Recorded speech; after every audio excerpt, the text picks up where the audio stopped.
Good morning, student. Today I am going to start the next topic, that is a zero order race. अभी तो हमने generally unit के according short term में देख लिया कि ज़ीरो ऑर्डर क्या होगा, फर्स्ट ऑर्डर क्या होगा, सेकंड ऑर्डर क्या होगा।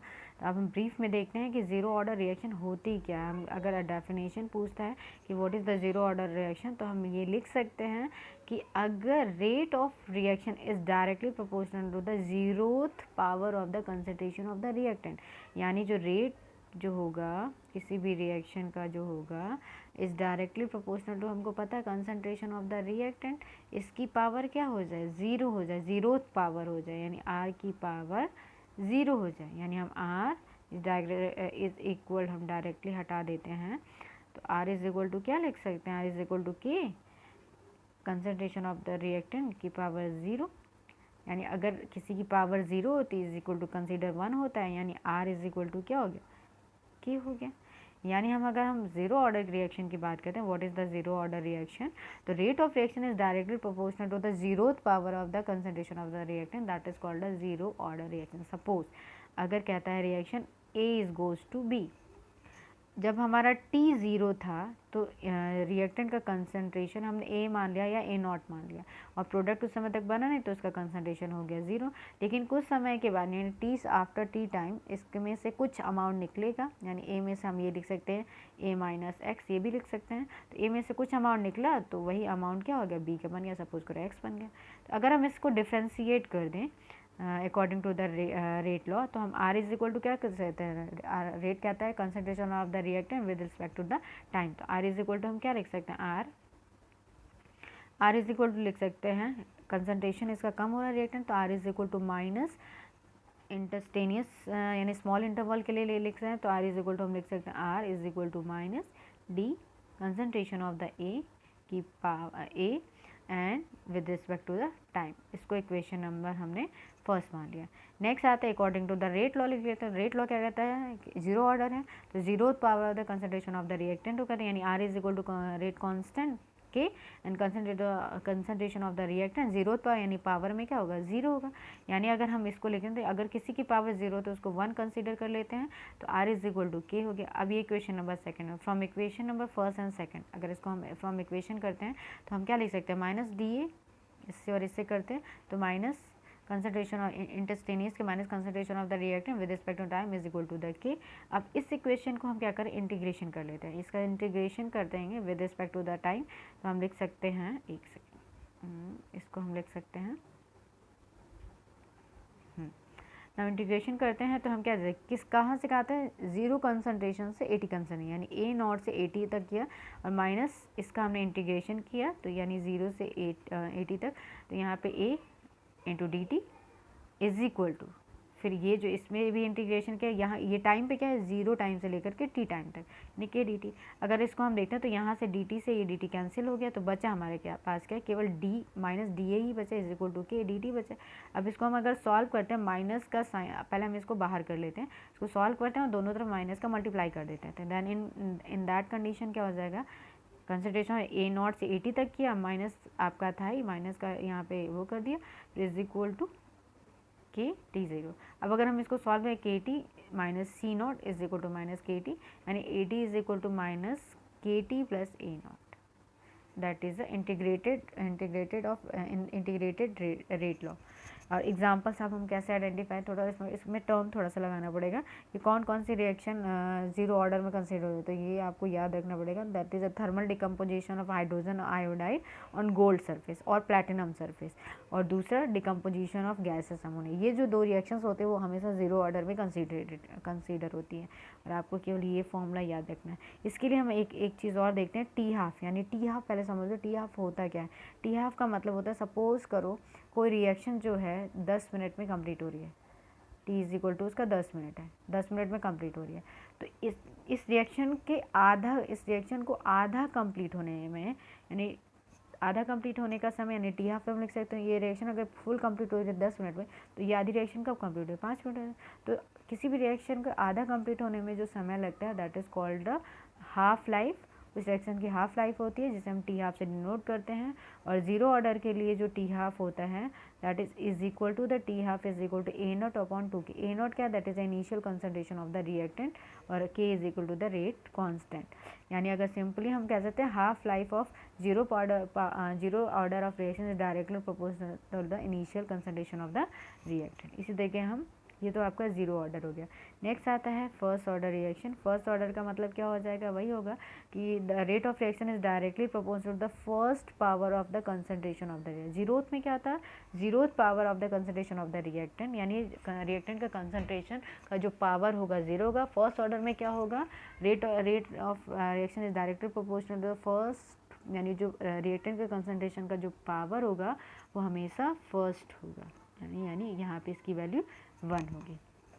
इसको भी हम सॉल्व कर लेते हैं। इसको भी जैसे सपोज करो ए से बी बना, जब ए से बी बना तो जब टी ज़ीरो था यानी रिएक्शन प्रोसीड नहीं हो रही थी, यानी एक रिएक्टेंट का कंसंट्रेशन ए था, बी का कंसंट्रेशन ज़ीरो था। लेकिन टी समय के बाद, कुछ समय के बाद जैसे ही रिएक्शन स्टार्ट होती है तो ए में ए का जो कंसंट्रेशन में से कुछ अमाउंट निकला और बी का, यानी ए से सपोज को एक्स अमाउंट निकल गया और बी का एक्स अमाउंट फॉर्म हो गया। तो अब इस इक्वेशन को हम डिफरेंशियल रेट लॉ के थ्रू लिखते हैं। तो रेट इज इक्वल टू क्या लिख सकते हैं, क्योंकि बहुत ही लिटिल लॉन्ग टर्म तो है नहीं, शॉर्ट टर्म का इंटरवल है, तो हम रेट लिख सकते हैं डिफरेंशिएट, यानी डी से डिनोट माइनस, क्योंकि कंसंट्रेशन कम, minus D concentration of the reactant with respect to the time is, और या तो हम ऐसे लिख लें या फिर हम सी लिख सकते हैं, सी को हम कंसंट्रेशन, तो हम सिंपली ये देख लें, डी ए वाला ही देख लेते हैं। अब रेट लॉ के अकॉर्डिंग इसी रिएक्शन को, तो रेट क्या करता है कि जो भी रेट होगा वो डायरेक्टली प्रोपोर्शनल होगा कंसंट्रेशन ऑफ द रिएक्टेंट की पावर के। तो R is equal to K rate constant concentration of A की power 1 from equation first and second. A से 2 को कंपेयर कर लेते हैं, तो इन दैट कंडीशन हम रेट इज इक्वल टू क्या लिख सकते हैं, minus D A upon D T is equal to K A to the power 1। अब अगर हम इसको क्रॉस मल्टीप्लाई कर लेते हैं तो इन दैट कंडीशन क्या हो जाएगा, D A upon D concentration of A upon concentration of A is equal to minus D T. अब इस इक्वेशन को, इस वाली इक्वेशन को, इक्वेशन नंबर 3 को हम बोथ साइड इंटीग्रेशन कर लेते हैं, इन दोनों के साइड बोथ साइड इंटीग्रेशन कर लेते हैं। इंटीग्रेशन वही होगा 0 से 80 तक और टाइम है 0 से t तक। तो यहाँ पे हमने इंटीग्रेशन किया, इस इक्वेशन बस इंटीग्रेशन करें, डी कंसंट्रेशन ऑफ ए की पावर नीचे ए इज इक्वल टू माइनस 0 से टी के डी टी। अब ये देखो इंटीग्रेशन जब हम करते हैं तो यहाँ पे बॉक्स में एक्सप्लेन है, देखो यहाँ इस वाले बॉक्स को कंसीडर करो, ये चीज़, ये integration of D X upon x एक फॉर्मूला होता है का, इंटीग्रेशन जो होता है वो एल एन एक्स होता है। तो इस कंडीशन में अगर हम इसको सॉल्व कर लेते हैं तो इसको हम डी एक्स अपॉन एक्स है तो एल एन एक्स हम लिख सकते हैं। तो इसी को हमने सॉल्व कर लिया। सॉल्व करने के बाद हमने यहाँ पे वैल्यू हो गई हमारी, छोटा करें पहले इसकी, हाँ अब यहाँ पे डी एक्स अपॉन एक्स की वैल्यू एल एन एक्स होती है। तो इसको हमने इंटीग्रेशन को सॉल्व किया तो इसकी value D X upon X ही है ये, तो एल एन एक्स हो गई। कहाँ concentration, zero concentration T concentration is equal to minus K बाहर कर लिया और 0 से टी, यानी डिफरेंशियल है बहुत लॉन्ग टी हमने, इसको हमने सॉल्व किया एल एन को सॉल्व करने पर हमारी वैल्यू जो हो गई वो L N C T minus L N C naught. कैसे हुआ देखो, L N C T M upon N वाली L N C T minus C naught is equal to minus K T. अब इसको हम सॉल्व कर लेंगे तो हम सॉल्व करने पे हो जाएगा L N C T is equal to, इसको हम इधर ले आए तो L N C T is equal to minus K T plus L N C naught, इसको हम इधर लेकर गए। तो इसको जब हम पूरे को सॉल्व करेंगे तो इसकी वैल्यू होती है K is equal to 2.303 T upon T log A upon A minus. ये इक्वेशन इंपॉर्टेंट है, इसी पे क्वेश्चन सॉल्व होगा, ठीक है। अब इसके लिए टी हाफ की वैल्यू क्या होगी, तो टी हाफ अभी मैंने बताया कि किसी भी रिएक्शन को प्रोसीड होने में जितना सपोज को 10 मिनट लग रहा है तो उसी रिएक्शन का आधा सॉल्व होने में जो भी समय लगेगा उसका उसे हम टी हाफ बोलते हैं। तो इसके लिए इक्वेशन जो होता है that is a T half is equal to 0.693 upon K. T half यानी हाफ रिएक्शन कंप्लीट होने का समय, के इज़ द रेट कांस्टेंट 0.693। इसकी ये दोनों इक्वेशन इसी पे आपके न्यूमेरिकल पूछे जाते हैं। इन दोनों इक्वेशन को बहुत अच्छे से पढ़िए, बस यही एक तो ज़ीरोथ ऑर्डर और ये दोनों ही इंपॉर्टेंट है। सबसे ज़्यादा इंपॉर्टेंट आपका फर्स्ट ऑर्डर में पूछता है रेट कांस्टेंट निकालिए, इसका एक न्यूमेरिकल भी सॉल्व करके दिखा दो, टी हाफ यानी हाफ लाइफ निकालिए, ठीक है। अब आता है Arrhenius equation. What is the Arrhenius equation? देखो आर्हेनियस इक्वेशन क्या है? आर्हेनियस एक साइंटिस्ट है जिन्होंने टेम्परेचर डिपेंडेंस पे रेट ऑफ रिएक्शन को एक्सप्लेन किया था, और उन्होंने एक फॉर्मूला दिया था K = A E to the power minus E A upon R T. अब ये होता है, केवल आपको फॉर्मूला ही ये याद रखना है और कुछ नहीं याद रखना है, इसे फॉर्मूले पे न्यूमेरिकल सॉल्व हो जाएंगे। तो K = A E to the power minus E A upon R T. A क्या है? That is a frequency factor, ठीक है। वहाँ पे आपको गिवन है कि स्टेशन की फ्रिक्वेंसी फैक्टर इतनी दे रखी है। ई ए क्या है? दैट इज एक्टिवेशन एनर्जी जो कि जूल पर मोल में होगी। रे आर क्या है? Gas constant. टी क्या है? टेम्परेचर है। अब अगर हम इस इक्वेशन में दोनों साइड लॉग ले लें, लॉगरिथम ले लें, तो हम क्या लिख सकते हैं? लॉग इधर लगाएं, लॉग के = लॉग ए माइनस ई ए, ये लिख सकते ई ए अपॉन आर टी। और इसको जब लॉग ये पूरा लिखते हैं तो जब लॉग को सॉल्व करते हैं 2.303 आ जाता है। हम इसको सॉल्व करके इक्वेशन को रखें, लॉग के = log A minus E A upon 2.303 R T.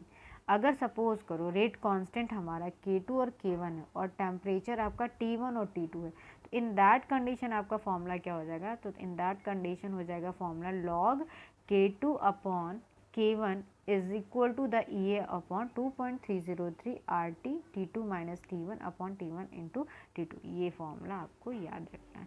इसके बाद जो फिर एक कॉलिजन थ्योरी मैंने आपको बता ही दिया है, अगर आप फिर से अगर समझना चाहते हैं